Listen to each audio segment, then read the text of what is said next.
I landed at Sunport just after noon with a duffel and a week of leave I'd fought to get. Albuquerque heat hit hard as the doors slid open. I grabbed a cab, gave the driver my sister's new address, and let him talk about green Chile while I watched mile markers. Patricia was the reliable one when we were kids. If she said, "Come visit," I came. The house sat on a quiet street, stucco, gravel, a thirsty mesquite. The cab rolled off. I rang the bell. Nothing. I knocked and tried the handle. Locked. Curtains drawn. A package on the step showed yesterday's date. I called Patricia. Voicemail. I stood there long enough to feel ridiculous in a Fort Carson t-shirt with a duffel on the porch like a lost recruit at the wrong barracks. Footsteps crunched on gravel.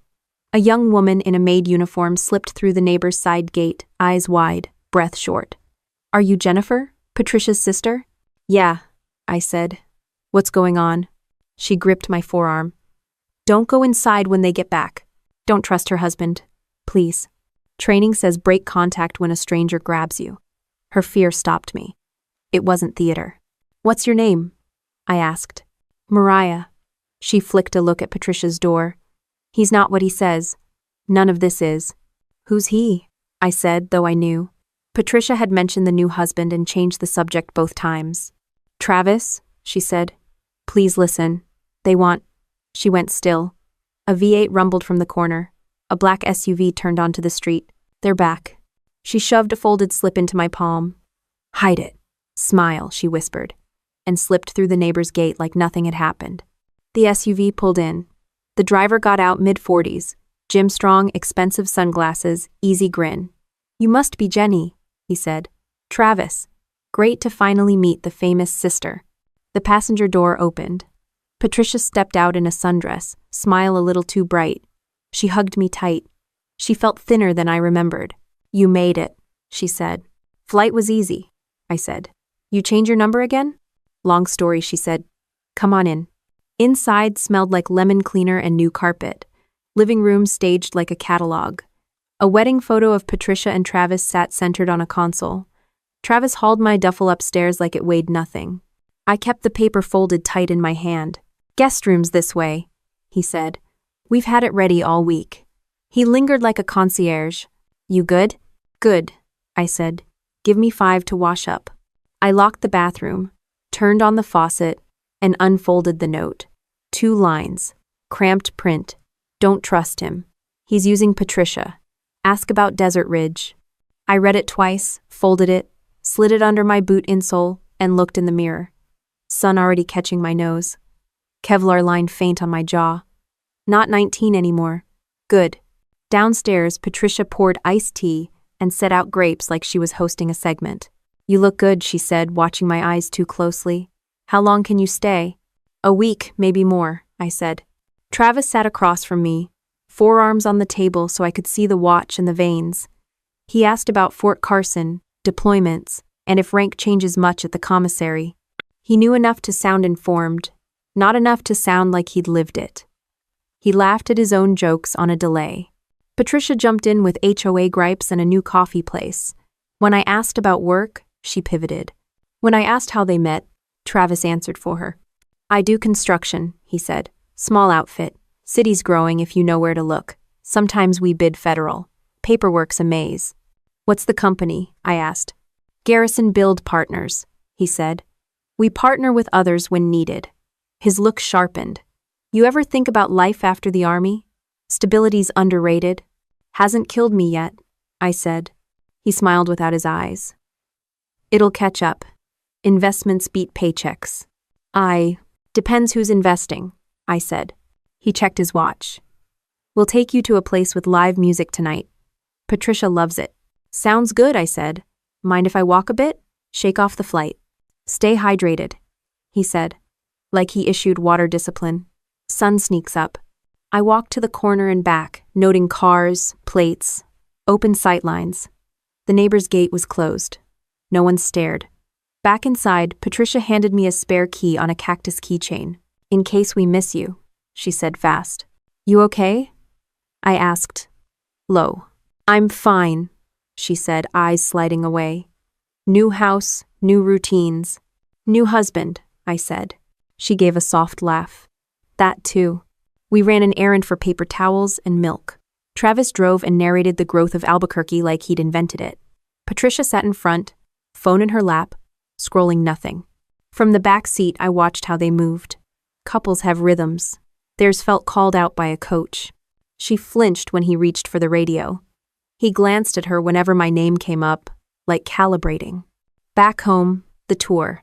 Master with a view, office with framed diplomas, a bookshelf that didn't quite hide a safe. People show what they want you to see so you won't ask about what they don't. We ordered takeout. Travis paid with cash from a clip and made sure I saw him tip cash too. Patricia cleaned like speed, calmed her nerves. I dried plates. You didn't say for sure you were coming, she said, low plates covering the sound. You said come, I said. I came.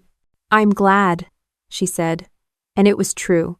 In the living room, Travis put a game on low and circled back to retirement and stability. He asked twice if I'd considered moving back. I said my orders weren't a group project. He laughed too loud and called me funny. My phone buzzed with a text from a buddy. I replied, in town a bit, call later. No details. I keep lanes separate until I can't. Patricia said she needed a shower. Travis said he had emails. I went upstairs. I pulled out the note again. Don't trust him. He's using Patricia. Ask about Desert Ridge. I opened my laptop, typed, Desert Ridge, Albuquerque construction, and deleted it. I don't search sensitive terms on a network I don't control. I took a small notebook paper, doesn't ping towers, and wrote, Desert Ridge, who owns it? Patricia? What debt? Travis, why me? The hallway was quiet. Downstairs, a door clicked. I slid the note back under my insole and laced my boots. I looked in the mirror, chin level, eyes open. The same posture that gets you through briefings works fine in a kitchen where everyone is pretending. From the stairs, Travis's voice floated up, cheerful, asking if we should make a reservation or just show up.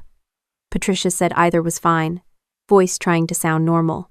I checked the time, pocketed the key, and headed down with a simple plan.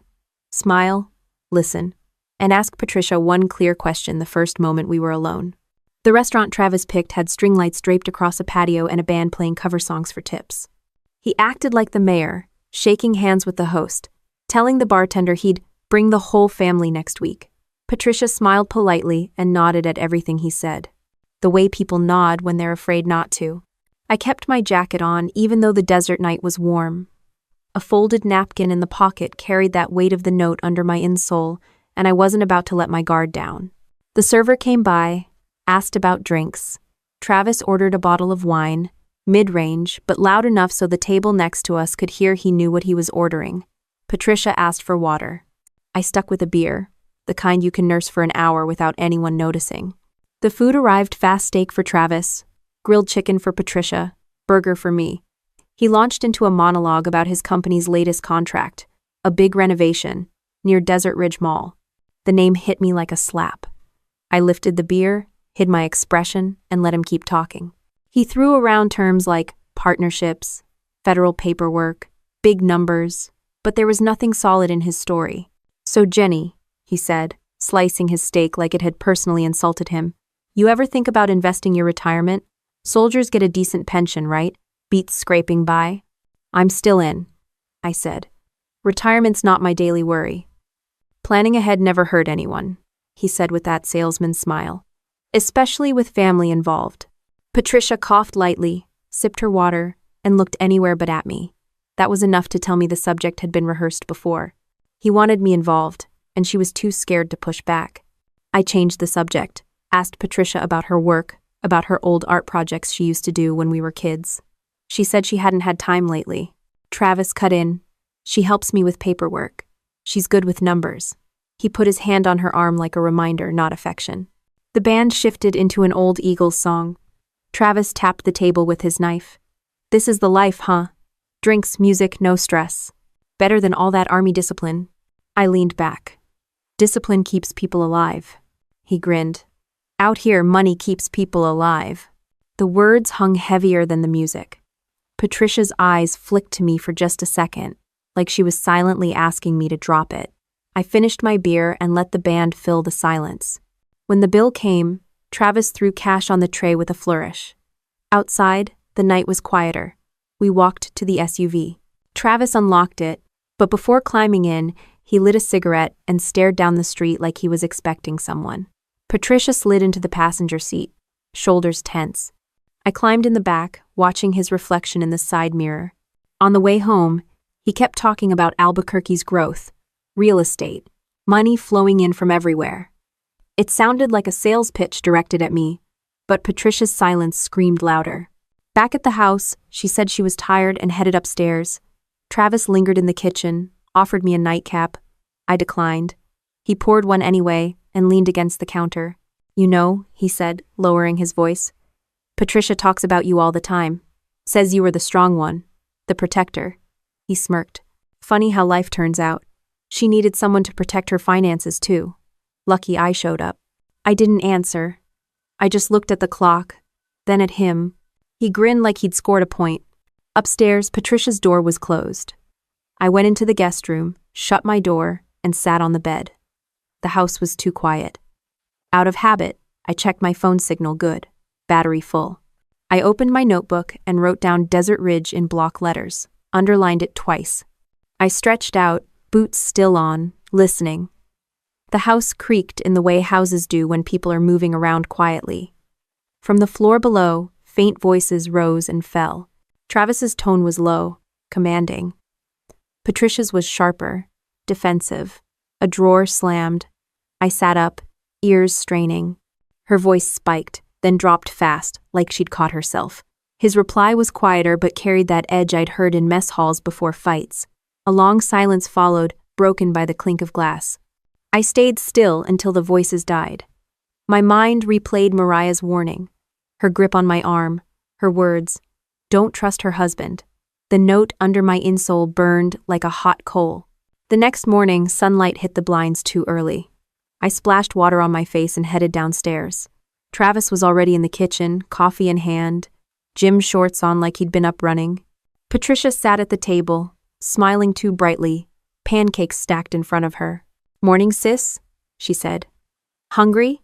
The pancakes were perfect, but she wasn't. Her hand shook slightly as she poured syrup. Travis clapped me on the back like we were teammates. "So," he said, "day 2 in paradise. What do you want to see first? Desert Ridge is nice this time of year. A lot of development. Maybe I'll show you around the site." Patricia's fork froze halfway to her mouth. She forced a laugh. "Maybe Jenny just wants to relax today." I cut into the pancake slowly. "Relaxing works." Travis shrugged. "Suit yourself. But opportunities don't wait forever." The words sounded casual, but the message wasn't. Patricia's smile cracked for just a second before she smoothed it over. I chewed slowly, tasted sugar and something sour beneath it. The day had only just started, and the pressure in that kitchen felt heavier than any deployment briefing I'd ever sat through. Patricia excused herself from the kitchen after breakfast, carrying her plate but leaving half the pancakes untouched. Travis rinsed his cup and whistled some tuneless melody, acting like nothing was off. When he headed into his office, I slipped upstairs. Patricia's bedroom door was cracked open. She sat at the edge of the bed, staring at her phone, shoulders hunched. "You okay?" I asked from the doorway. She startled, shoved the phone aside and forced a smile. "Just tired." I stepped in and sat down next to her. "You used to be a terrible liar. Guess you've improved." She gave a soft laugh, then sighed. "Some things don't change." Her voice was thin, almost like she wanted to say more but couldn't. I leaned forward, elbows on my knees. "Look, if something's wrong, you don't have to cover for him. You know that, right?" Her eyes flicked to the hallway. "Don't start. Please. I don't want a scene." That answer said more than anything else could. She stood, smoothed her dress, and said she needed to get ready for errands. I let it go, for now. Back in the guest room, I opened my duffel and slid out my notebook. A page already carried the word Desert Ridge in heavy strokes. I added Patricia, anxious, Travis, control freak. I wasn't a detective, but I'd been trained to track patterns. Fear leaves marks if you pay attention. By afternoon, Travis insisted on a family drive. He loaded us into the SUV, talking about the growing city and the money pouring in. He pointed out half-built subdivisions, office parks with construction fences, and signs boasting future development by Desert Ridge Partners. The name was there in block letters, on more than one sign. I kept my reaction hidden. Patricia stared out the window, quiet. We pulled into a strip mall, grabbed coffee, and sat outside. Travis scrolled his phone while Patricia picked at a muffin. I asked her softly, "Do you ever miss your old studio? You used to talk about painting." Her mouth twitched. That was a long time ago. Travis looked up, smirking. "She doesn't have time for that now. She helps keep the books straight. She's part of the business." I nodded slowly, but inside, something twisted. Patricia used to light up when she talked about colors, sketches, the smell of paint thinner. Now she was calculating receipts for a man who acted like he'd bought her future, along with the house.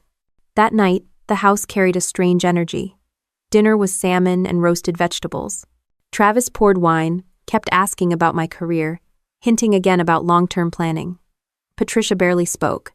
Afterward, she offered to clean up, waving me toward the living room. I pretended to go, but instead lingered by the hallway, out of sight. The clatter of dishes and low voices carried through.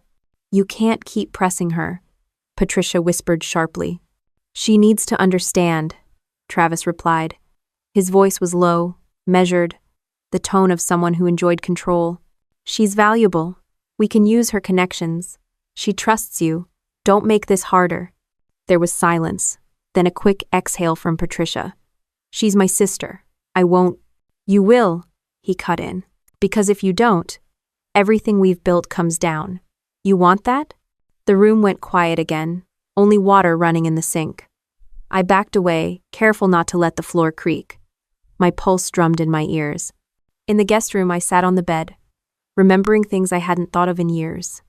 Patricia holding my hand on the first day of school, when I'd been too nervous to step inside the classroom. Patricia covering for me when I broke Dad's truck mirror sneaking out. She had always carried the weight for me when we were younger. Now I was staring at the reality that she'd traded one burden for another, except this one had teeth. Later that night, I heard them again. Their voices came from downstairs, sharper this time. I crept to the top of the staircase and listened. Patricia's voice cracked. "You promised this wouldn't get dangerous." Travis hissed back. "Lower your voice, it's under control. The deals are moving, the money's clean. You just do your part." "I don't like lying to her," Patricia said. A chair scraped. "Then stop thinking of it as lying. Think of it as family security." The words made my stomach churn. Family wasn't supposed to be leverage. I slipped back to my room before the conversation ended. Lying awake, I stared at the ceiling, replaying every warning sign. Mariah's frantic grip on my arm, the folded note under my boot, Patricia's forced smiles, and Travis's casual questions that weren't casual at all. Sleep didn't come easy. Every sound in the house set me on edge. At some point, I thought I heard Patricia's muffled crying. Or maybe it was just the pipes. Morning light broke, and the smell of coffee drifted upstairs. I pushed myself up, boots still on, and stretched the stiffness from my shoulders. Today had to bring answers, one way or another. I left the house under the excuse of a morning run. Travis had gone out early in his SUV, and Patricia said she needed to catch up on bills. I laced up my shoes, jogged to the end of the block, then looped back toward the neighbor's gate. The sun was already baking the street, but my focus wasn't on the heat. I knocked once, twice. The door opened just a crack. Mariah's eyes appeared, nervous and darting. She pulled me inside before I could even say her name. The house smelled of coffee and laundry detergent, lived in and modest, compared to the polished showroom next door. "You shouldn't be here," she whispered. "If Travis sees—" "He's gone," I said, keeping my voice low. "Tell me what you know. Why did you warn me?" Mariah wrung her hands, then pointed me toward the kitchen table. She set down a glass of water and sat across from me, still glancing toward the windows. "I clean houses," she said, her accent soft but clear. "I don't ask questions, but when you see things, you can't unsee them. Men come late at night. They don't look like contractors. They talk about accounts, about moving money, about disappearing people who ask too many questions." Her eyes welled up, and she pushed a USB drive across the table toward me. "I copy things when I clean. Screens left open, papers on the desk, I don't understand all of it, but I know it's dangerous. Desert Ridge. It's not real. It's a shell. I slid the drive into my pocket, keeping my face steady. And Patricia? Where does she fit in? Mariah looked down at her hands. She's trapped. He makes her sign things. Transfers, contracts. He says it's for the company, but her name is on accounts. If he falls, he drags her down with him. The knot in my stomach tightened. And me? Why warn me? She met my eyes. Because he knows who you are. He thinks if he pulls you in, if your name is attached, then nobody will suspect. You're military. You're clean. That makes you useful. The words hit harder than I expected. I'd dealt with people trying to manipulate systems overseas, but never in my own family's backyard. Why help me? I asked. Mariah hesitated, her voice dropping. Because once, I loved someone like your sister. He trusted the wrong people. They ruined him. I won't watch it happen again. Upstairs, a floorboard creaked. She stiffened instantly. You have to go. My employer's home. If he sees you, I'll lose everything. She shoved me toward the back door, urgent but quiet. Before I stepped out, she whispered, Be careful. He's not just greedy. He's dangerous. I jogged back to Patricia's house, heart pounding harder than any workout. When I slipped in through the side door, Patricia was sitting at the table with a stack of envelopes. She looked up quickly, startled. Back already? She asked. Just a short run, I said, wiping sweat that wasn't from exercise. I glanced at the papers in front of her. Bills, bank statements, notices with balances that made my chest tighten. You need help with those? I asked. She pushed them into a neat pile, forcing a smile. It's fine. Travis has it handled. The lie hung in the air between us. By afternoon, Travis returned, carrying a bag of takeout like he was the perfect husband. He slapped it on the counter and said, Dinner's on me tonight. His eyes flicked to Patricia, then to me, gauging reactions. We ate in the living room, the TV on low. Between bites of tacos, he leaned toward me. You ever think about doing something different with your career? Something that pays better than the army? I do fine, I said. Sure, but imagine combining discipline with opportunity, he said. With the right backing, you could be sitting on a gold mine, family working together, no limits. Patricia stared at her plate, not touching her food. Her hands trembled just enough for me to notice. Travis grinned at me like we were already partners. I've got projects coming up, federal contracts, safe money. All I need is the right people I can trust. His choice of words was sharp trust. In the army, trust meant life or death. In his mouth, it sounded like a trap. Later, when Patricia excused herself to bed, Travis leaned closer on the couch. His voice dropped. Look, Jenny, I know you're sharp. I'm offering you something real. Security. Profit. Family doesn't have to just scrape by. Think about it. I kept my expression neutral. I'll think about it. He slapped my shoulder like we'd just sealed a deal, then headed upstairs. Alone in the guest room, I closed the door, pulled the USB from my pocket, and stared at it. Proof was inside. Proof of whatever he was tangled in. Proof that could bury him or Patricia if she kept signing her name to his schemes. I slid it deep into my bag, then wrote in my notebook, Mariah USB, Patricia's name on accounts. He wants me in. The walls felt thinner that night. The house breathed differently, like it knew secrets were shifting inside it. Downstairs, I heard Travis laugh at something on his phone. Upstairs, Patricia moved quietly, like a ghost in her own home. I lay back, boots still on, eyes wide open in the dark, listening to every sound, waiting for the next crack to appear. The next morning, Patricia was already in the kitchen, hair pulled back, eyes red like she hadn't slept. A pile of envelopes sat in front of her again, only this time she didn't bother hiding them when I walked in. She was staring at one in particular, gripping it so tightly her knuckles were white. You want coffee? She asked, voice shaky. I'll get it, I said, reaching for the pot. I poured 2 cups, set one in front of her, and pulled out the chair across from her. What's in the letter? She shook her head. It's nothing, just bills. I leaned forward. Patricia, don't do that with me. We didn't grow up lying to each other. She bit her lip, glanced toward the hallway like she expected Travis to appear any second. You don't understand. Then make me understand, I said softly. Her eyes filled, and she pushed the envelope toward me. It was a hospital bill nearly 6 figures. I flipped through the stack. More statements. Debt collectors. Interest piling up like sand in a storm. I didn't have insurance, she said, voice breaking. After Dad died, I couldn't keep up. When I got sick, the bills kept coming. Then Travis showed up. He paid some off, said he'd take care of me. I thought he was saving me. But now he's using it against you, I said. She nodded, tears spilling. He says if I ever leave, he'll make sure I'm ruined. He'll make sure everyone knows I signed the accounts. He has documents with my name. I don't even know what half of them mean. But he says if anything happens, I go down with him. I felt a cold anger burn through me. Patricia, you don't owe him your life because of debt. That's not saving you. That's trapping you. She wiped her face with the back of her hand. You don't know what he's capable of. He has people, men who come by. They're not just business partners. He doesn't say it out loud, but I hear things.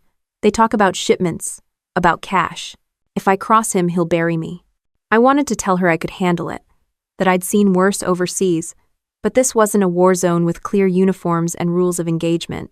This was my sister's kitchen, and she was shaking because the man she married had built a cage out of hospital bills and fake promises. Listen to me, I said. You are not alone in this. If he thinks he can scare you into silence, he hasn't met the side of me that doesn't quit. 1. Patricia looked at me with a mix of hope and fear. Jenny, please. I don't want you pulled into this. If he thinks you're against him, I cut her off. He already sees me as part of it. He's been pitching me since I got here. He wants me involved because he thinks I'm clean. He's wrong. She buried her face in her hands. I wish I'd never met him. I reached across the table, pulled her hands down so she'd look at me. Then let's start undoing this. One piece at a time. Bye. Her lips trembled. You don't understand how tight his grip is. Then show me, I said. Show me what he's got you tied to. Let me see the papers he made you sign. She hesitated, then went to the closet under the stairs. From behind a box of old photo albums, she pulled out a locked file bag. She unzipped it with trembling hands and spread the contents on the table. Contracts, bank statements, wire transfers, half of them stamped with Desert Ridge's name. I flipped through quickly. Her signature was everywhere. He'd made her the paper front for his dirty money. I whistled low, shaking my head. Patricia, this isn't just debt, this is liability. If this blows up, he'll walk away, and you'll be the one in handcuffs. Her face went pale. That's what I'm afraid of. I stacked the papers back into the bag. Then we get ahead of it. He doesn't get to write your ending. Not this time. She grabbed my hand, squeezing like she was drowning. I don't know if I'm strong enough. And oh, I squeezed back. You were strong enough to raise me when Dad was gone. You were strong enough to survive everything life threw at you. You're strong enough now. You just need someone in your corner again. For the first time since I'd arrived, her eyes softened, like she remembered the little sister who used to trail behind her down dusty sidewalks. But then the garage door rumbled open, and the look vanished. She shoved the bag back into the closet, wiped her face, and forced a smile as Travis walked in carrying groceries. Look at you two, he said, grinning like he owned the room. Catching up, huh? Patricia nodded too quickly. Just talking about old times. Travis set the bags on the counter, his eyes flicking between us. Good. Family should stick together. That's how you build something that lasts. I felt Patricia's hand brush against mine under the table, a silent plea to keep quiet. I leaned back, forcing a smile. Yeah. Family should stick together. Travis chuckled, pulling out steaks from the bag. Tonight we eat good. Nothing beats prime cuts on the grill. Jenny, you're in for a treat. He winked like this was all just suburban bliss. But I caught Patricia's glance, saw the fear hiding behind her smile, and I knew the truth was already spilling out whether Travis realized it or not. As the smell of grilling meat filled the house, I kept my face neutral, but inside, every instinct screamed louder. The trap was real, the stakes were higher than I'd guessed, and the only way to keep Patricia from sinking deeper was to step straight into the storm with her. That night, when the house finally went quiet, I sat on the edge of the guest bed with the file bag heavy in my lap. Patricia was asleep down the hall or pretending to be, and Travis had retreated to his office with a glass of bourbon and his laptop glow seeping under the door. I flipped through page after page, the details messy but the pattern clear. Shell accounts, payments that didn't match services, money funneled through Desert Ridge with Patricia's name stamped like a target. I needed backup. I pulled out my phone and scrolled to Mike Donnelly's contact. We'd served together before he'd traded fatigues for a badge in Colorado Springs. If there was anyone who'd give it to me straight, it was him. I texted first, "You awake?" His reply came quick. "For you? Yeah. What's wrong?" I called. He answered on the first ring. "Jenny," he said, "you sound like you're sitting on a landmine." "Not far off," I said, keeping my voice low. "I'm in Albuquerque with my sister. She married a guy named Travis. He's tied to a company called Desert Ridge. Ever heard of it?" Mike cursed under his breath. "Yeah, I've heard of them. They've been on radar for a while. Money laundering, shady contracts, even whispers about cartel ties. Nothing sticks because they keep using clean names to front the paperwork." "Like my sister," I said flatly. "Exactly," Mike said. "Tell me she hasn't signed anything." "She has. A lot. Enough that if it all blows up, she's the one in cuffs." Mike exhaled slowly. "That tracks. We've suspected they're using spouses and relatives as fall guys. I can put you in touch with some people, but you need to be careful. If Travis even sniffs that you're onto him, he won't play nice." I looked toward the office door downstairs. He's already trying to rope me in. Thinks because I'm military, I'll give him credibility. He's not wrong about the optics. "Then you need to get evidence," Mike said. "More than paperwork. Recordings, transfers, first-hand proof. USBs help, but they'll claim forgery unless you've got corroboration. Build a file, then we can move it up the chain." "Got it," I said. "One more thing," Mike added. "Don't go cowboy. These guys don't think twice about removing problems. You're not on deployment anymore. You're in their backyard, on their rules." I smirked, though it didn't reach my eyes. Rules never stopped me before. He chuckled. "That's what worries me. Keep your head on a swivel, Callahan. And if you go missing, I want a breadcrumb." I already had that covered. After we hung up, I wrote a short letter, sealed it in an envelope, and labeled it with his name. Inside, I laid out everything.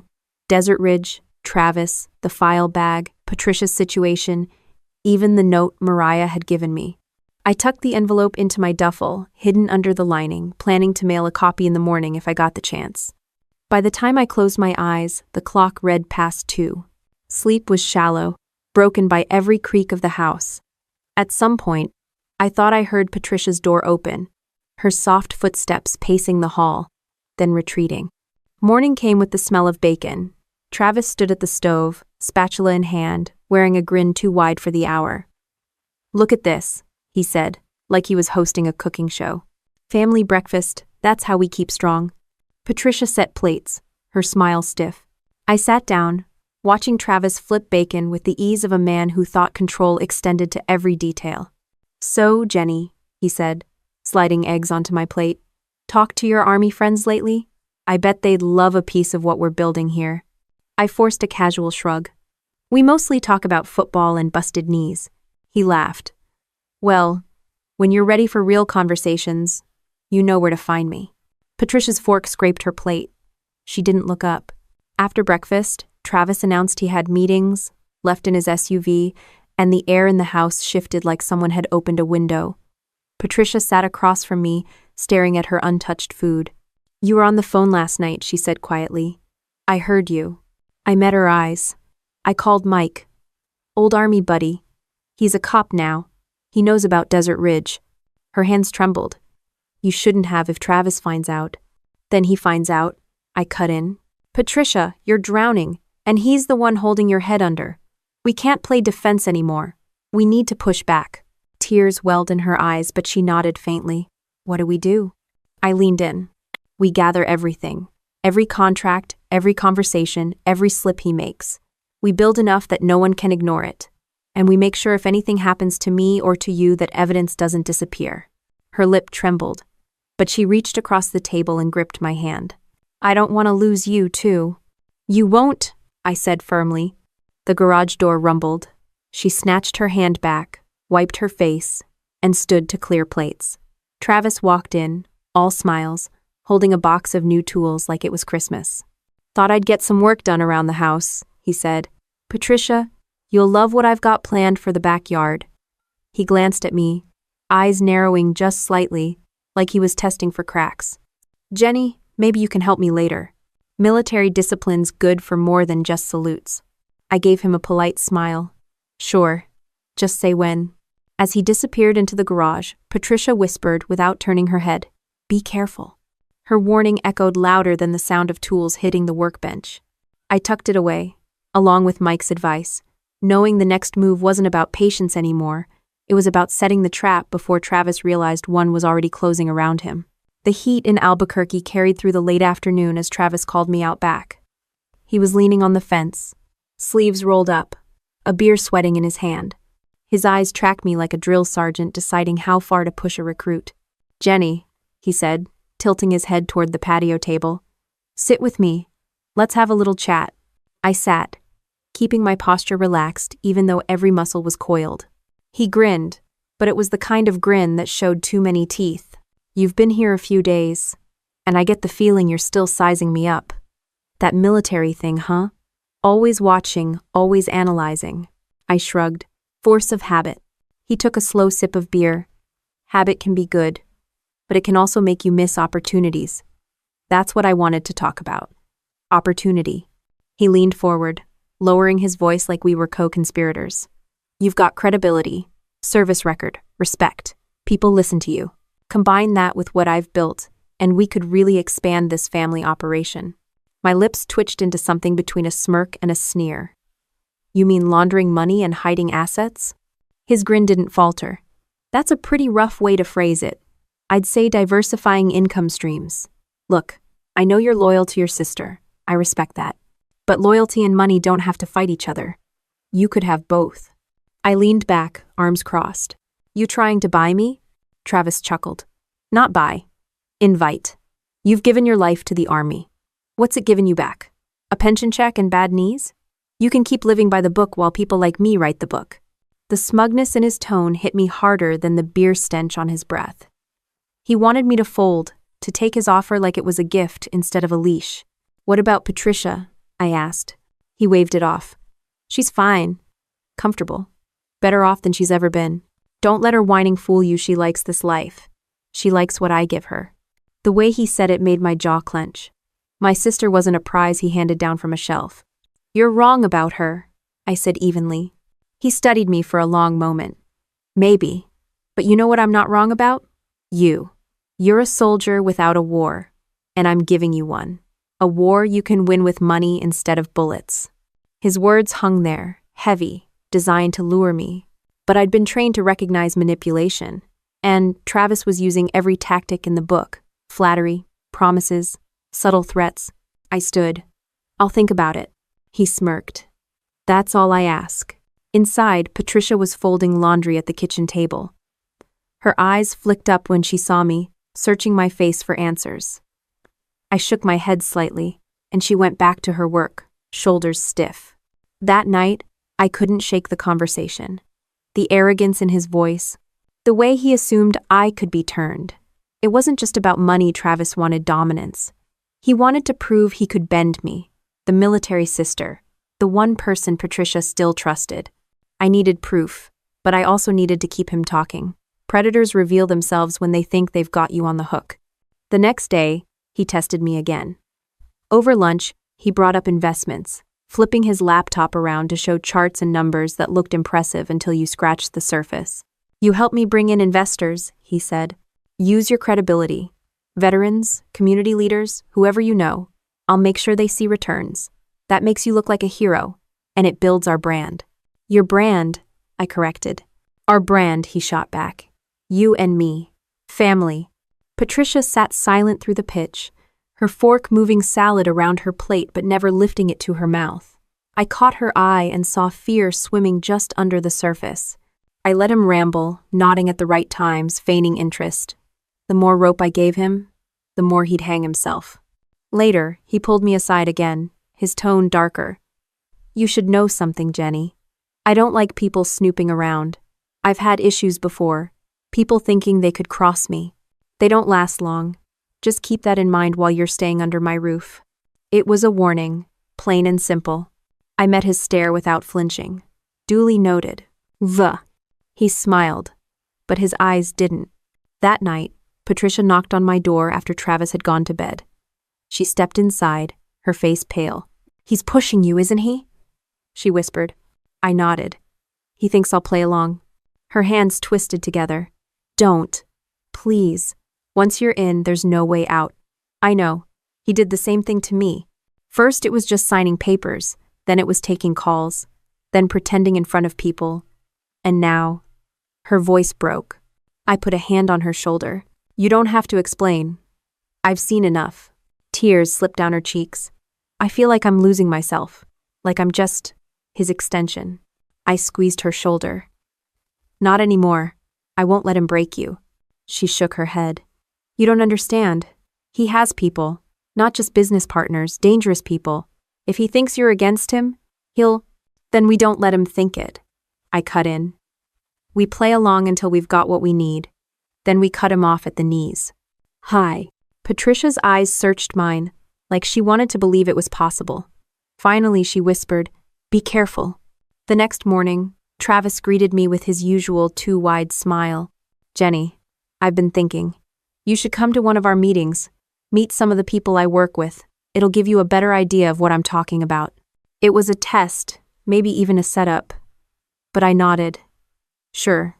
Why not?" His smile widened. "Good, you won't regret it." But I already knew he was wrong. He would. The following evening, Travis announced we were going out to dinner. He made it sound casual, but his choice of words, "meeting some friends of mine," told me exactly what it was. A showcase, maybe even a test run to see how I'd handle being around his circle. He drove us to a downtown steakhouse where the booths were leather, the servers wore suits, and the conversations were muffled behind thick glass partitions. 3 men were already at the table, all dressed sharp, each with the kind of confidence that came from knowing laws didn't apply to them. Travis introduced me as Captain Callahan, my sister-in-law and Army success story. They shook my hand with smiles that didn't touch their eyes. One of them, a stocky guy with a gold watch, leaned in and said, "Travis tells us you've got credibility. That's rare these days. People trust you." I kept my tone flat. "Credibility isn't for sale." They laughed like I'd told a joke, but the look Travis shot me was razor sharp. Dinner went on with wine, steaks, and talk about projects that weren't projects at all, just coded language for deals, accounts, and money movements. Patricia sat silent beside me, eyes low, hands folded tight in her lap. She looked like she wanted to disappear. When dessert came, Travis clapped me on the back. "Jenny here still needs convincing. She's got that Army discipline hard to break, you know?" The men chuckled. I smiled thinly but memorized every phrase, every name dropped. Back at the house later, Patricia caught me in the hallway. "Did you record any of it?" she whispered. I shook my head. "Not tonight. Too risky." But I memorized details. She pressed a small flash drive into my hand. "Maria gave me this. She said it's more documents, emails, bank transfers. I didn't want to keep it in my room." Travis snoops. "My." I tucked it into my pocket. Good call. The next morning, while Travis was out, I slipped into his office under the excuse of looking for a notepad. His desk drawers were locked, but his laptop wasn't. The password was a weak attempt at cleverness. His initials and birth year. I'd cracked tougher codes in half the time. Once inside, the screen was a goldmine PDFs of contracts, spreadsheets with coded transactions, even scanned IDs. I copied as much as I could onto a clean USB I'd brought. Every click felt like a drumbeat in my ears, but the risk was worth it. Halfway through, footsteps creaked in the hallway. I yanked the drive, shut the laptop, and slid into the chair just as Patricia poked her head in. "You scared me half to death," she whispered. "Then we're even," I muttered, my pulse still racing. By afternoon, I had both drives hidden deep in my duffel bag, wrapped inside a rolled-up uniform shirt. Travis strutted around the house like a man with nothing to lose, humming to himself, bragging about how the city council was in his pocket. That night, I excused myself early and locked the guest room door. With headphones on, I opened the files. It was worse than I'd imagined. Offshore accounts in the Cayman Islands, transfers in the millions, shell companies under Patricia's signature, and detailed logs of cash pickups tied directly to Desert Ridge properties. And then I saw my sister's name stamped again and again as treasurer or co-signer. Patricia hadn't been exaggerating. She was the fall guy, preloaded and ready to take the fall if the empire collapsed. I made 3 sets of backups, one for Mike, one for my lawyer in Fort Carson, and one hidden in my personal gear. Then I wrote a second letter, this time to Patricia's old college friend she still trusted, just in case both of us vanished. The next morning, Travis cornered me in the kitchen. "So, what did you think of the guys?" I sipped my coffee, keeping my face unreadable. "They're polished. Dangerous. Not my type of people." He smirked. "Dangerous is good. It keeps people sharp." I didn't answer. I'd learned long ago that silence can cut sharper than words. Later that day, Patricia and I slipped away under the excuse of running errands. Instead of heading to the grocery store, we drove to a small park on the edge of town. She pulled over, killed the engine, and gripped the wheel like it was her lifeline. "I can't breathe in that house anymore," she whispered. "You don't have to," I said, handing her a copy of the files I'd made. "This is proof. If anything happens, you give it to Mike or to the police. Don't think, just hand it over." She looked at the folder like it was radioactive. "If he finds this, then hide it where he'll never look. Somewhere stupid, like inside a cereal box or behind the laundry detergent." A faint smile broke through her fear. "You always were good at hiding things." We sat in silence for a moment before she asked, "Jenny, do you think we can actually stop him?" I met her eyes. "I don't think, I know. But we need to keep playing along until the right moment. If we tip our hand too soon, he'll bury us both." And retend. That night, Travis paced the living room, phone glued to his ear. His voice was sharp, angry. "I don't care what it costs, just make sure the transfer clears. No, I don't want excuses, handle it." Patricia and I exchanged a glance. He was slipping. Pressure was mounting, and cracks were starting to show. After he stormed off to his office, I whispered to Patricia, "This is it. We just need one more piece, something direct, something with his voice tying himself to the deals." She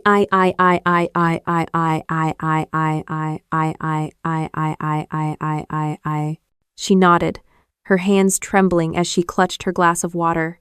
As I climbed the stairs later, I could feel the noose tightening, not around me, but around Travis. The evidence was stacked, the witnesses lined up, and the man was too arrogant to realize how much rope he'd already given us. Patricia sat on the couch with a folded blanket in her lap, her eyes fixed on the TV but not really watching. The glow of the screen bounced across her face, highlighting every line of worry etched there. I set a glass of water down on the coffee table and sat across from her. She didn't look up. "Patty," I said, my voice low, steady. "We can't keep pretending nothing's happening. I know what Travis is doing, and I know what he's dragging you into." Her hands tightened around the blanket. "Don't, Jenny. Please, if he hears us."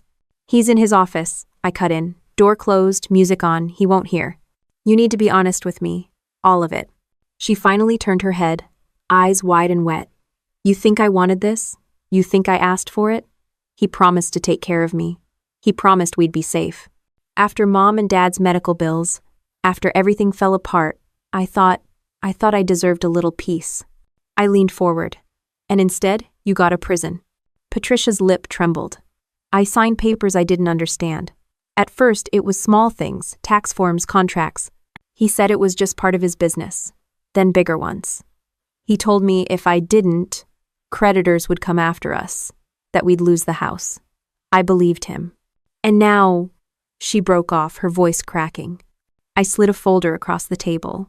"I've seen the files. You're not just involved. You're the centerpiece. Your name is on every transaction. If the feds move in tomorrow, they'll see you as the mastermind." Her face went pale, and the blanket slipped from her hands onto the floor. "Oh my God. Now, you're not powerless," I said. "You can still step out of this. But you have to choose. Him or your life." She pressed her palms into her eyes. "He won't let me. He'll never let me walk away." "Then I'll make him let you," I said flatly. Patricia dropped her hands, staring at me. "You don't understand what he's capable of. You're not here when he loses his temper. You don't see the look in his eyes." I didn't flinch. I've seen men like him before. Uniform or no uniform, They all crumble when they realize their control is gone. But I can't fight for you if you're still fighting for him. For a long moment, she didn't answer. Then she whispered, "He knows about the flash drive." My chest tightened. "What?" She nodded, shaking. "He hasn't said it outright, but yesterday he asked me if I thought you were hiding anything. The way he looked at me, I think he suspects." I forced my breathing steady. "That means we don't have time." Patricia's hands gripped mine across the table. "I don't want to lose you, Jenny. You're all I have left." "You won't lose me," I said, squeezing back. "But you need to decide right now. Are you with me, or are you with him?" Her eyes searched mine, desperate, torn. Finally she whispered, "With you." The relief that washed over me was heavy, but there was no time to dwell on it. I leaned closer. "Then you need to be ready. He's going to push harder. He'll test you, test me, maybe even corner us. But we have the upper hand proof, allies, and each other. He only has fear." Patricia nodded slowly, wiping her face with her sleeve. For the first time, I saw something stronger than fear in her eyes. Resolve. The sound of footsteps on the hardwood made us both jerk our heads toward the hallway. Travis's shadow stretched across the wall before he appeared, a smile plastered on his face, a glass of whiskey in hand. "Well," he said smoothly, "this looks cozy." Patricia froze, her knuckles white around the armrest. I kept my posture loose, forcing a casual smile. "Just catching up, sisters do that." He studied us for a beat too long, then took a slow sip. "Good. Family should be close, especially when there's so much at stake." Patricia dropped her gaze, hiding her expression. Travis chuckled, then walked past us toward the kitchen. The ice clinked in his glass as he set it down on the counter. "You know," he called out, "I've been thinking we should update the paperwork, streamline things. Patricia, I'll need you to sign a few more documents tomorrow." Patricia's head snapped up toward me, panic flashing in her eyes. I kept my face calm, but every nerve in me buzzed. "Of course," I said lightly. "We'll help however we can." Travis's grin widened as he glanced back at me. "That's what I like to hear." That, after he disappeared upstairs, Patricia whispered, "What if he knows already?" "Then we stay 2 steps ahead," I said. That night, I slipped outside with my phone, pacing the backyard under the pale light of the porch lamp. I called Mike, updating him on everything. The dinner meeting, the files, Patricia's confession. "You're deep in it now," he said grimly. "If Travis suspects, it's only a matter of time before he makes a move. You need to lock down the evidence and prep an exit strategy." I'm not leaving without her," I said. "Didn't think you would," Mike replied. "Just remember, don't corner a snake unless you're ready to cut its head off." I hung up, staring out into the darkness. The cicadas buzzed, a steady hum, while inside the house Travis's footsteps moved above me, pacing. He thought he had control, but control slips the moment people stop fearing you. Patricia had chosen me. And now, there was no turning back. By the next afternoon, Travis was buzzing with energy, strutting around the kitchen like a man who'd just closed a $1 million deal. He poured himself a glass of bourbon before lunch, humming off-key, flipping through a folder of papers. Patricia moved around him like a ghost, setting the table, but keeping her eyes down. Finally, he slapped the folder onto the counter and turned toward us. "Family meeting," he announced with fake cheer. "Sit down, both of you." End quote. I pulled out a chair and sat, every muscle tense, while Patricia slid in beside me. Travis opened the folder, laid out several documents, and pushed them toward Patricia. "These need your signature. Routine transfers. Nothing complicated." Patricia's lips parted, but no sound came out. Her hand trembled as she reached for the pen. I put a hand on hers before she touched it. "What's it for?" Travis smiled thinly. "It's for keeping this house. For making sure your sister stays comfortable. For ensuring all of us are taken care of. Unless you're suggesting we don't deserve that?" I met his stare, steady. "If it's routine, then you won't mind me reading them." His smile twitched. "Military discipline again. Always by the book." He leaned back, folding his arms. "Fine. Read." I scanned the first page, then the second. They weren't routine. They were transfers of property rights, essentially stripping Patricia of any legal ownership. Her name was being shifted to a shell entity, managed by Desert Ridge. I slid the papers back. She's not signing these. Patricia's chest rose and fell fast, like a trapped animal. Travis leaned forward, his voice dropping to a hiss. This isn't a debate. She signs or everything falls apart, and if it falls apart, you don't want to imagine what happens next. I straightened in my chair. You're not going to bully her anymore. The mask slipped for the first time. His jaw tightened, his eyes cold. He slammed his fist on the table, making Patricia flinch. Do you think this is a game, Jenny? Do you think your rank, your medals, make you untouchable here? This is my world, my rules. Patricia's eyes filled with tears, but she shook her head. No, Travis. I won't do it. For a moment, silence filled the room, heavy and dangerous. Then Travis chuckled darkly. So that's how it's going to be? Fine. But don't think there won't be consequences. End 2. He stood, gathered the papers, and stalked out. The slam of his office door rattled the walls. Patricia broke down, burying her face in her hands. He'll kill me, she whispered. I knelt beside her, gripping her shoulders. No, he won't, because I'm not letting him. That evening, Travis's demeanor flipped back to charming host. He poured wine at dinner, cracked jokes, acted like the afternoon never happened, but his eyes told the truth. He was planning something. After the meal, he invited me into his office. One-on-one, he said, flashing a smile too wide. Patricia started to protest, but I squeezed her hand under the table and followed him. Inside, the blinds were drawn, the desk lamp casting a harsh glow. He poured 2 more bourbons and slid one across the desk toward me. Let's cut the crap, he said, sitting back. I know you've been snooping. I know Patricia's been whispering in your ear, and I know you think you're smarter than me. Nye. I didn't touch the glass. If you know all that, then you also know you're running out of time. Sooner or later, the truth comes out. Travis smirked. You think a USB stick and a few papers scare me? Please, I've buried worse. The difference is, those people didn't have family to protect. You do. She does. He leaned forward, his voice sharp as a blade. Sign the paperwork, Jenny. Convince your sister to do the same. Join the family business. Or I make sure you both disappear, and nobody ever finds a trace. I stared him down, refusing to blink. You're making a mistake, Travis. His grin widened. No, you are. The next morning, he made his move. Patricia and I walked into the living room to find the papers laid out again, but this time 2 men were sitting on the couch muscle, not friends. Their suits were cheap, their expressions flat.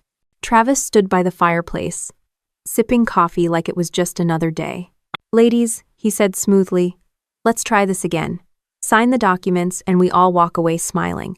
Don't sign, and my friends here make sure nobody ever hears from you again. Patricia's face drained of color. I stepped in front of her, every instinct screaming at me to protect. You think this makes you strong? I asked him. Travis shrugged. It makes me practical. The men stood, closing in. One of them set the pen down in front of Patricia. Just sign, he muttered. Patricia's hand hovered, shaking. She looked at me, terrified. Don't, I said firmly. Don't give him the satisfaction. Travis's smile flickered. Last chance. Patricia's tears spilled, but then something shifted. She straightened, set the pen down deliberately, and said, no. For the first time since I'd arrived, she wasn't shrinking. She wasn't hiding. She was choosing. Travis's face darkened. He slammed his coffee cup down so hard it shattered. Then you've just signed your own death warrant.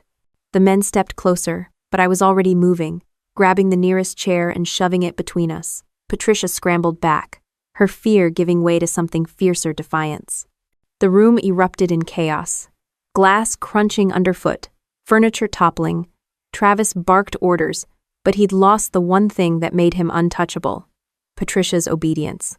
For the first time in years, she stood beside me, and together, we pushed back. The living room was wrecked, shards of glass from the coffee table scattered across the rug, the couch shoved crooked against the wall. One of Travis's men lunged at me, reaching for my arm, but years of combat training don't vanish. I shifted my weight, twisted his wrist, and drove my shoulder into his chest, sending him crashing backward into the broken table frame. He cursed, writhing, but stayed down. The second guy went for Patricia. Before he could grab her, I tackled him low, knocking both of us into the wall. My ribs screamed as drywall cracked behind me, but adrenaline drowned out the pain. Patricia snatched up a lamp and swung it hard, smashing it across his back. He staggered forward, dazed. Travis shouted, "Useless idiots!" and reached into his jacket. My heart dropped. He had a gun. I dove for Patricia, shoving her behind the overturned couch just as Travis fired. The shot ripped into the wall, plaster exploding inches from where her head had been. My ears rang, but I pushed us both lower, gripping her hand tight. "You think you can win this?" Travis barked, stepping closer, the barrel aimed steady. His grin twisted into something manic. "I own this house, this city, and both of you. There's no walking away." I forced my voice steady. "Wrong. You're already done." I held up my phone from behind the couch, the red light on the screen flashing. His eyes narrowed, realizing too late I'd been recording every word since the moment he threatened us. "You're bluffing," he growled. "Try me," I shot back. "The file's already backed up. Even if you kill us now, everything you've built burns." His finger tightened on the trigger. Patricia's voice cut through, trembling but loud. "Travis, stop. I won't cover for you anymore. You don't own me. Not my name, not my life." That broke him. His face twisted with rage. "You ungrateful." He swung the gun toward her. I launched from behind the couch, slamming into him with full force. The gun fired again, the sound deafening, but the shot went wild. We crashed to the floor, grappling, the gun skidding across the hardwood. He fought dirty, clawing and striking, but I'd trained for worse. I drove my knee into his chest, pinning him down, my hand gripping his wrist until his knuckles cracked. He howled, thrashing, but I leaned in close. "You picked the wrong sister to underestimate." Patricia darted out from behind the couch, snatching up the gun. For a second, her hands shook so bad I thought she'd drop it. Travis froze, staring up at her, his bravado slipping into something else, fear. "Patty," he said, his voice suddenly smooth again, desperate. "Baby, think about this. I did it all for us. For you. We're a team." Patricia's tears streaked down her cheeks, but her grip steadied. "No. You used me. You used everything I had. And I'm done." She didn't fire. Instead, she tossed the gun across the room, out of reach. "The law can deal with you." Travis snarled, shoving hard enough to knock me back an inch. But before he could scramble free, sirens wailed outside. His eyes went wide. "What did you do?" I smirked, breathing hard. Left breadcrumbs.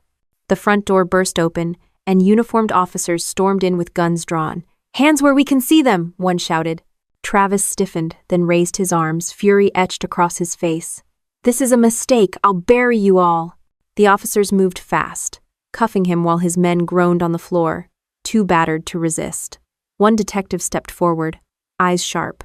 "Jennifer Callahan?" I nodded. "That's me." Mike Donnelly said to expect fireworks. Guess he wasn't exaggerating. Patricia clutched my arm, her whole body trembling, but she didn't look away as they dragged Travis out, still shouting threats. The detective gestured at the wrecked living room. "We'll need statements, and all the evidence you've got." I pulled the USB from my pocket, set it on the counter. "There's more where that came from.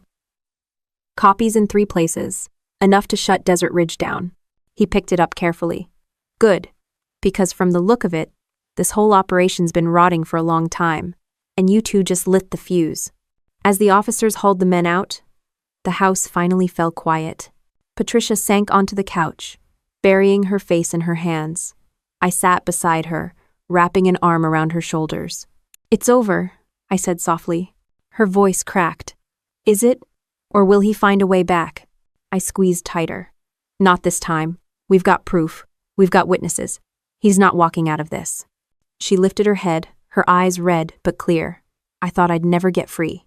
That I'd always be his shadow. "You're not his shadow," I told her. "You're my sister. And you're still standing." For the first time since I'd arrived, she let out a shaky laugh, almost a sob. "You always were the stubborn one." I smiled faintly. Guess it finally paid off. The detective returned with a clipboard.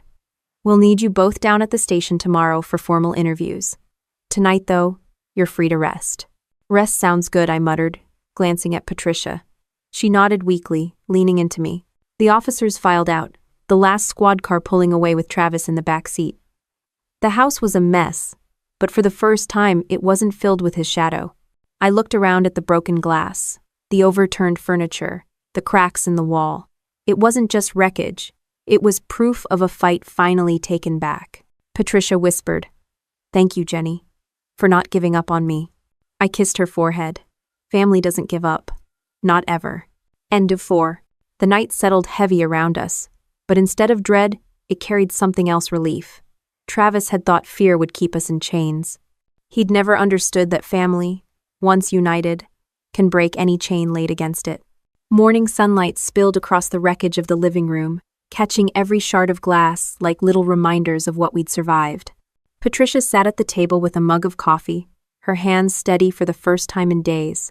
She looked exhausted, but there was a peace in her face I hadn't seen since I stepped off the plane. I poured myself a cup and sat across from her. For a while, we didn't talk. The silence wasn't heavy anymore. It was healing. "Finally," she said, "they took him, but I can still hear his voice in my head. The threats, the way he twisted everything I said." I reached over, covering her hand with mine. "That voice doesn't own you anymore. He's behind bars, and you're still here. That's the only thing that matters." She nodded, eyes glistening. "I thought I'd never be free, that I'd always be his." "Not anymore," I said firmly. "You're Patricia Callahan. You're my sister, and you've got your life back." The words sank in, and for the first time, she smiled without forcing it. Later that day, detectives came by with updates. Travis had been formally charged fraud, conspiracy, attempted coercion, and enough financial crimes to keep him locked up for decades. Desert Ridge was unraveling fast. Investigators were freezing accounts, seizing properties, and pulling in his associates one by one. Patricia listened with her arms crossed, her jaw tight. "So all those papers I signed?" The detective shook his head. "We've got enough evidence to prove you were coerced. Between your sister's recordings, the backup files, and testimony from the housemaid Maria, right? You're clear. You were a victim, not an accomplice." "Lie." Patricia sagged into her chair, relief flooding her features. I caught her eye, and she mouthed, "Thank you." When the officers left, she stood in the middle of the wrecked room, staring at the broken furniture, the cracked drywall, the stains in the carpet. "This place feels poisoned," she whispered. "Then walk away from it," I told her. "Sell it, burn it, do whatever you need to, but don't let it chain you anymore." She turned to me, her eyes fierce now. "I want to start over. Away from this city, away from him. I don't even care if it's small, just somewhere quiet where I can breathe again." I smiled. "That sounds a hell of a lot better than this mansion." That afternoon, I helped her pack a few essentials. She moved slowly at first, hesitant, like she was waiting for Travis to come through the door and stop her. But when the closets started emptying and boxes piled up, something shifted. She was taking her life back one drawer at a time. I made a call to Mike, who promised to connect her with a victims assistance program and legal aid. "She'll be protected," he assured me. "No way Travis gets another shot."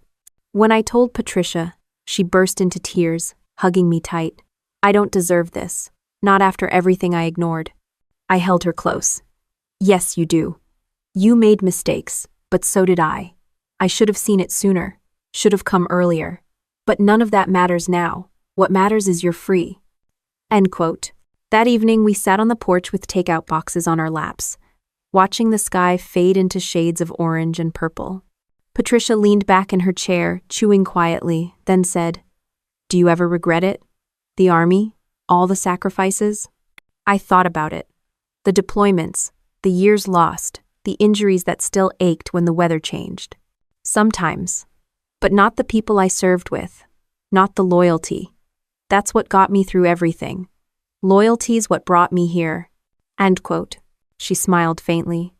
"You always put loyalty first, even when I didn't deserve it." I shook my head. Family isn't about deserving. It's about being there. And no matter what Travis tried to do, he couldn't break that. Her eyes welled up again, but this time she didn't look away. She let the tears fall, cleansing, quiet. The next morning, she signed over authority to her lawyer to handle the property and debts. She handed me the keys to the mansion like they were nothing more than scraps of metal. "I don't want to step foot in that place again," she said. We drove out of Albuquerque in my rental, the desert stretching wide and endless around us. Patricia rolled down the window, the hot wind whipping through her hair. For the first time, she laughed free, unguarded. It was the sound of chains breaking. 2 weeks later, we stood together in Fort Carson, the mountain air crisp and cool. She'd rented a small townhouse near downtown, modest but warm, a fresh start. I carried boxes inside while she unpacked dishes, humming softly to herself. When we finished, she leaned against the counter, wiping her hands. It's not much, but it feels like mine. Not his. Mine. That's all that matters, I said. She nodded, her smile steady. You saved me, Jenny. I don't know how to ever repay you. I grinned. You don't, just live. That's the only repayment I want. No. That night, we sat on her balcony, looking out over the city lights. Patricia sipped tea while I nursed a beer. She turned to me, her face calm, her voice strong. You know, all those years he made me feel like I was nothing, that my life only had value through him. But standing here now, I feel too whole again. And it's because of you. I shook my head. It's because of you. You stood up to him. You said no.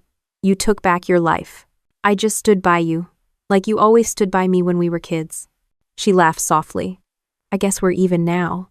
The air grew quiet, peaceful. I thought back to everything, the warnings, the threats, the chaos, and I realized something important. This wasn't just a story about taking down Travis.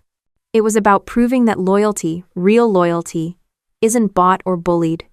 It's earned, it's fought for, and it endures. I leaned back, letting the cool night air fill my lungs. Family is the one oath that lasts longer than any uniform, I said aloud. Patricia smiled at me, her eyes shining. Chains can be broken. I nodded, raising my bottle. Damn right they can. And with that, we sat in silence. The past behind us, the future finally open, the bond between sisters stronger than any chain a man like Travis could ever forge. Looking back on it now, I realized the fight with Travis wasn't just about money or contracts. It was about control. He thought fear could keep us chained, that intimidation could erase family loyalty. He was wrong. Patricia found her voice again, and I stood by her the way she once stood by me when we were kids. That's what family does. We endure, we fight, and when the world tries to break us, we remind it that blood runs deeper than fear. Family revenge stories like ours aren't really about payback. They're about reclaiming what was stolen, about protecting the people we love when no one else will. This wasn't a victory for me as a soldier. It was a victory for us as sisters. And in the end, that bond proved stronger than Travis, stronger than Desert Ridge, stronger than every chain they tried to lock around us. Because family drama may tear us apart, but true family will always fight to put the pieces back together.